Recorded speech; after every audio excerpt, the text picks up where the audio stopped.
teacher professional development impact student outcomes? Paano po nito naapektuhan, no? So is it letter A, teachers who attend professional development sessions can expect to receive salary increases?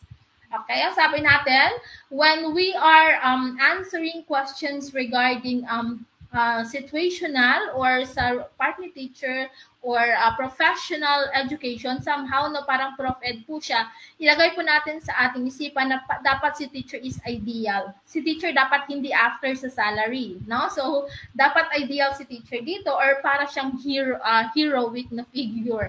Okay, so meaning kasi letter A is not the correct option. Letter B naman po, professional development only impacts teachers' personal knowledge, not student learning. So, sa statement na ito po, another one-sided. That's why this is also not the correct answer.